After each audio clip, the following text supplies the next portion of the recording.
Hey guys, YouTuber 100 here. Alright, now here I am with another ECW pay-per-view review.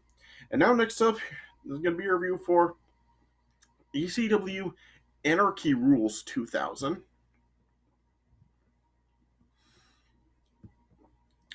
So just like the last pay-per-view I reviewed, Heatwave 2000, gosh, I mean, this show, gosh, it really is just like all over the place with this show. Like, this is just like a very up and down show. Like, some stuff is good about it, some stuff is bad about it. So it really is just like kind of like all over the place with the film. Well, I guess like it's not really like like nothing on the show is like necessarily like truly bad, but yeah, there's like some stuff on here that really is just like not so good, and some stuff just like was kind of like disappointing on the show. So it really is just like kind of like all over the place with this show. It's very up and down. Yeah, so it is kind of like the last, some of the other events of 2000 that I've talked about from ECW so far. How like uh, like you do have some good stuff on here, and other stuff that is like decent, but it kind of did like leave a lot to be desired, and some stuff you really felt like probably could have been better. So that's really like how the show really does come off once again. So this really is just like a very like a middle of the road pay per view. Like, it's just like very there's just like a whole bunch of ups and downs about this show. So I just really don't know like whether to give it a thumbs up or a thumbs down, because yeah, it really is just seems like a kind of like a half and half show. So I'm not really sure like really to give the show a thumbs up or a thumbs down, because really just it's all over the place, to be honest. So that's really like how the show really does come off. Yeah, so I'm noticing like the pattern here for ECW in 2000 now. It's not really like a downward spiral that I was really hoping that it wasn't going to be, because like the shows really haven't been like a truly terrible, well, except for like Living Dangerously, which was a bad show. Yeah, the other ones have really just kind of like been like aside from Hardcore Heaven that I talked about. The rest really just seem to be like kind of a just like a very forgettable and really just like very inconsistent shows, and really is just like a a mixed bag all over the place. So I am noticing that seems to be the pattern for the ECW pay per views so far in 2000. Yeah, so I'm guessing like because like the shows really were like very like up and down throughout the entire year from what it appears. Like it is kind of like showing like how like ECW really like really wasn't doing like as well as they probably really wanted to, and why they ended up like going out of business in early 2001, of course. Yeah, I mean, they didn't get nearly as bad as WCW did in 2000, but yeah, they still were like a very like a yeah, they just seem to be like kind of middle of the road, and probably really could have been a lot better than what they really were. That is the pattern that I am noticing for ECW. Yeah, and got two more pay per views from 2000 left, so we'll see how those turn out. But yeah, that does seem to be like the pattern for ECW in 2000. So yeah, all right. So I guess I'll just start talking about the matches on the show. All right. The first match of the night was a tag team match. You had the Bad Street Boys, which consisted of Christian York and Joey Matthews, which who actually was Joey Mercury. So yeah, interesting seeing Joey Mercury in ECW. I didn't know he actually did compete in ECW. Yeah, against Danny Doring and Roadkill. And yeah, this was a decent tag match. It just did just like kind of go back and forth. There wasn't really anything very memorable about it. It was just the two teams fighting back and forth. And yeah, like I said, it was a relatively decent match. It lasted about like 7 minutes.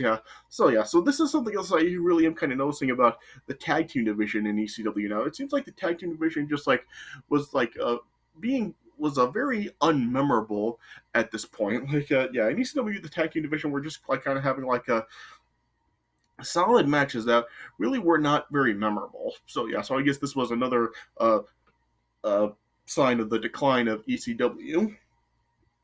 So not really anything too memorable happened here.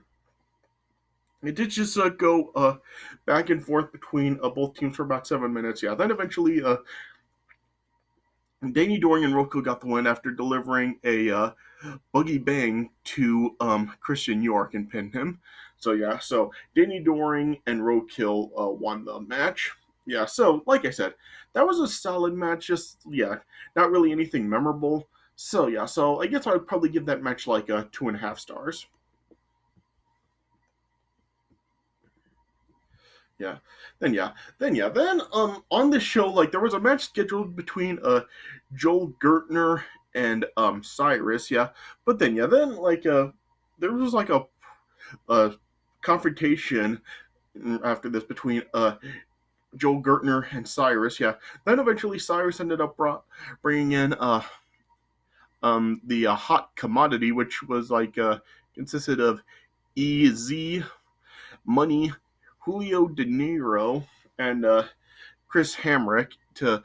And then, yeah, as they were coming out to like go after Joel Gertner, Spike Dudley, who was commissioner at the time, stopped the assault, and then made a match between Kid Kash and Easy Money. And like Spike added a stipulation to this match that if um, Easy Money won the match, then the match between Cyrus and Joel Gertner would be called off. Yeah.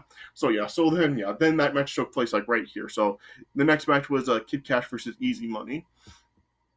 Yeah. And overall, I think this overall was a pretty solid match. Like it was entertaining. Like it did go back and forth between both guys. Once again, not really anything very memorable about the match. Like it did just go back and forth, but yeah, it was entertaining back and forth action between both guys. There was this one point where like uh, Kid Cash like hit a moneymaker on EC Money, but Electra like was at ringside and she like distracted the referee, and then the hot commodity then got involved in the match. Yeah, then Hammer then like hit a Confederate crunch on Kid Cash, and it looked like that might have been it, but Kid Cash survived it. Yeah, then like when it every time like other members of Hot Commodity tried to get involved, Kid Cash would survive. Yeah, then eventually then Kid Cash was able to um counter a super bomb into a Hurricane Rana. Then yeah, then Kid Cash then pinned Easy Money, and Kid Cash won the match. Yeah, yeah. So yeah, so with Kid Cash winning, the match between Joel Gertner and Cyrus was still on. Yeah. So then yeah, and then that match took place immediately after this. Yeah, this yeah. And yeah, this match between Cyrus and Gertner, yeah, this match only lasted like a couple minutes. Like it really wasn't a match to be taken seriously. So yeah, so it's not really anything to really get angry about. Yeah, then like you had the Sandman and Spike Dudley out at ringside. Yeah, then like they only fought for like a couple of minutes. Yeah, then like Sandman then like spit beer in Cyrus's face, and then yeah, then Joel Gertner then rolled up Cyrus and pinned him. So yeah, so Joel Gertner won. So yeah, so this match was only like 2.5 minutes, but yeah, I mean it wasn't a match really to be taken seriously. So I mean, is it really worth bashing this match? So yeah. So I'm not really gonna rate this match, but yeah, it's nothing to really like get that angry or upset about. So yeah, so it served its purpose. Then next up, the next match was then the Baldies, which were Angel and Tony DeVito versus Balls Mahoney and Chili Willy. Yeah, and yeah, this match really was not anything special at all. Like, yeah, nothing really like memorable about this match either. Yeah, like the other tag match, like it just kind of go back and forth between the two teams, and yeah, nothing really memorable happened. Plus, it was like a pretty short match. Match only lasted about like 7 minutes. It's then as the Baldies then nailed Balls Mahoney and Chili Willy with multiple chair shots. They then pinned both Balls Mahoney and Chili Willy. So yeah, so the Baldies won the match. So yeah, like I said, like this match really was just like not anything memorable at all. Just like a substandard back and forth action between both teams. So yeah, so nothing special about that match at all. So I would give that match probably like I guess I would give it like 2 stars. Then next up, then we had C.W. Anderson versus Steve Corino, and this was a match to determine the number one contender to face the ECW World Champion at November to Remember, the next pay per view. And this was a pretty good match right here. Like this was like definitely like up to this point the best match of the show. Yeah, this was like a pretty good back and forth match between both guys. Like both guys were just like going at with each other. I think Steve Corino once again did get busted open like in the match. Yeah, there was like some weapons used in this match. There were like some chairs used in the match, and I think like there was a table at one point introduced in this match. I might be wrong on that, but yeah, there were like some chairs used in this match. Like there was like a lot of usage of a chair in this match. There was this one point where they like got a there was like this one point where Steve Corino like nailed C.W. Anderson with a chair, and then he just got knocked onto like an open chair. And they were like fighting like all around like the outside of the ring. Then like I said, Steve Corino got busted open with a chair. Then at one point, like a Steve Corino like countered a power bomb from a C.W. Anderson into a T-bone suplex. Then like they just like went back and forth like with each other. At one point, C.W. Anderson blocked he blocked a old school expulsion from Steve Corino, and then hit a Ferris wheel on Steve Corino. Then it just went back and forth between them. Like Jack Victory, like tried to get involved in the match. At one point, Simon Diamond and Johnny Swinger like came out, but Jack Victory chased them away. Then as C.W. Anderson like got more chairs in the ring, eventually Steve Corino then hit a super kick and an old school expulsion on C.W. Anderson onto a chair, and Steve Corino then was able to pin C.W. Anderson. Steve Corino won the match and became number one contender to face ECW champion at November to Remember. That was overall a pretty good match right there. Yeah, like I said, this was definitely the best match of the show up to this point. Like a really nice back and forth match between the two guys. So I guess I would give that probably like a 3.5 stars. Then next up, then we had the ECW Tag Team Championship on the line. It was the FBI, Little Guido, and Tony Mamaluke defending against the Unholy Alliance, which were Mikey Whipwreck and Yoshihiro Tajiri. And I guess overall this was a solid match once again. I think this was probably the best tag match on the show. Yeah, it went back and forth between both teams. It was like once again like a relatively short match. The match was only like about 8.5 minutes. Went back and forth between both the teams. Like at one point, Little Guido did get busted open on the match. Then at one point, like a Big Sal like got involved in the match and then tried to like toss one of the title belts to Tony Mamaluke. But Tajiri then took him out with a springboard moonsault. Then like it went back and forth between both guys. Then at one point, Tajiri spit the green mist into Little Guido's face to gain the upper hand. And then as Mikey Whipwreck tried to go for a whippersnapper to Mamaluke on the top turnbuckle, Little Guido then hit Mikey Whipwreck with one of the tag title belts, then hit a kiss of death to Mikey Whipwreck and pinned him. So the FBI retained the tag team titles. So that was a pretty solid match overall. Like I said, I think that this one was probably the best tag match on the show. So I guess I would probably give it like 3 stars. Then next up, then we had the ECW television title on the line with Rhino defending against Rob Van Dam.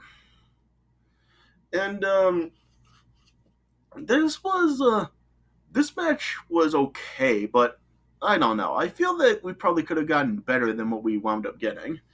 Like I don't know. I don't know like what it was that really didn't like go right to really like make this a better match. I don't know if like just like Rhino and RVD's different styles really didn't like match well together. Kind of like what I've been talking about with like some of the other matches that I've talked about in other peer reviews, such as like the Sabu matches and stuff. So yeah, so I'm not sure if like maybe that's the same case with this match or what, but yeah, this match was just like kind of okay, not really like anything that spectacular, to be honest. I mean, yeah, it was just kind of like the guys really fighting with each other. A lot of weapon use in the match. At one point, Rhino hit a gore and a Rhino spike to RVD on a table outside of the ring. Yeah, then of course Bill Alfonso was trying to get involved. At one point, like he then like helped RVD kick a chair into Rhino's head. Yeah. And yeah, then there was this one point where like once again Rhino delivered a pile driver to RVD from the ring apron through a table down to the concrete. And the match would just kind of go back and forth. Bill Alfonso was like trying to get involved throughout the match. Like they were fighting in the crowd, and then they like were fighting like around the ring and stuff. Then eventually RVD then like tried to hit a Bant Terminator to Rhino as Bill Alfonso held the chair up to Rhino's head. But then Just Incredible then ran out and nailed RVD with a kendo stick. Then RVD then delivered the Van Terminator, but Rhino pulled Bill Alfonso in the way of the chair. So Bill Alfonso was the one that got hit with the Van Terminator. Then Rhino then gored RVD through a table that was in the corner and then hit a Rhino spike on a chair to RVD. Rhino then pinned RVD with some dubious officiating from Danny Daniels, who made a fast count. So Rhino won in dirty fashion. So I don't know. This really, like I said, this match was just okay. Like I felt that we really could have gotten better from these guys, but for whatever reason, it just turned out being okay. So I guess I would give that match like 2.5 stars. And then we got the main event for the ECW World Championship with Just Incredible defending against Jerry Lynn. And yeah, this was a really good to great match. Yeah, this was definitely the best match of the show. I mean, it was a really nice back and forth match between the guys. There was like a lot of great moves from both guys. It was a nice pace match. There were like times where you really thought it would have been over, but it didn't. Yeah.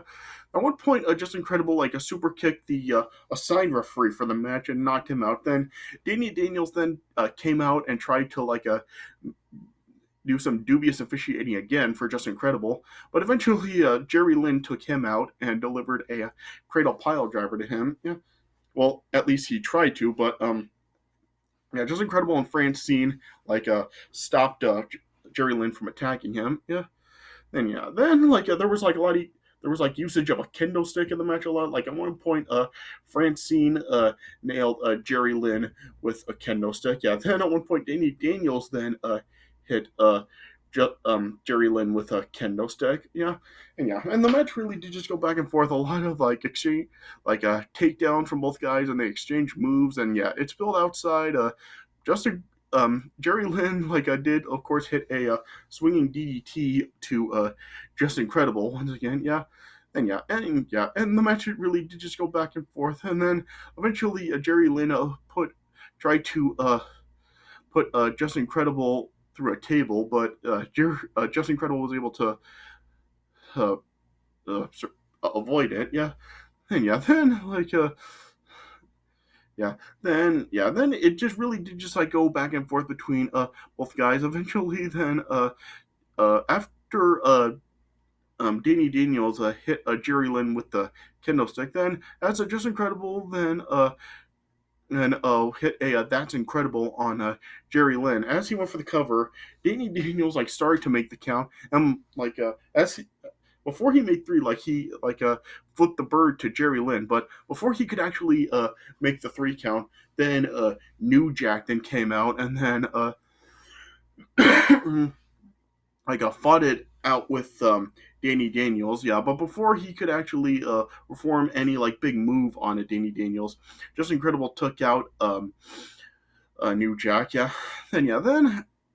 And yeah, then as Jerry Lynn and Just Incredible were continuing to fight with each other, like eventually Just Incredible tried to hit a That's Incredible on Jerry Lynn, but Jerry Lynn was able to counter it. Then he performed like the cradle pile driver to Jerry Lynn. Yeah, then the original referee then recovered, and then Jerry Lynn was then able to pin Just Incredible and get the win. So yeah, so Jerry Lynn won the ECW World Championship. So yeah, so overall that was a really good, great match. Definitely the best match of the show. Very nice back and forth match between both guys. Yeah, and Jerry Lynn winning the ECW title was a pretty awesome moment. So yeah, so I guess I'd probably give that match like 3 3/4. Yeah. So overall with the show, I guess I would give it a 6 out of 10. Yeah, like I said, it is just like a very mixed bag on the show. Like some stuff is good, other stuff is solid, and other stuff is just like very disappointing and forgettable. So yeah, so it really is just like all over the place with the show. But yeah, two like really good matches is on the show. Do like stop it from being like a straight up bad show. So yeah, so there is at least like some stuff to check out about the show that is really good. But yeah, for like the pretty much like the show as a whole is a pretty forgettable and disappointing in a regard. Hard. So yeah, so I can't really say the show really is worth watching. And this is really just like a one that really is just kind of there and doesn't really have really much to offer. Well, aside from Jerry Lynn winning the ECW title, yeah, but everything else everything else really is not really worth going wild over. So yeah, so I think this is another show that really like you can just skip over. But yeah, if you want something to watch, then yeah, Jerry Lynn winning the title is a nice moment. So yeah, so I guess like there's at least that on the show. Yeah, but so the show gets a 6 out of 10. All right, so yeah, so I guess this is the best way I can put it. All right, so I guess that's all I really have to say about the show. All right, so this does it for my review of ECW Anarchy Rulz 2000. So I hope you guys did enjoy this review. Yeah, and we got 2 more ECW previews left from 2000, so we'll see like how those turn out. Like if this like sort of a, a like a mediocrity, or I don't really know if I should really say mediocrity, but just this these like a middle of the road kind of pay-per-views continue, or if like the final 2 pay-per-views of 2000 will step it up, and we may like get some pretty good shows out of those two. So we'll see how those 2 shows turn out. All right, but I hope you guys did enjoy this review. So thanks for watching, and I'll see you guys later.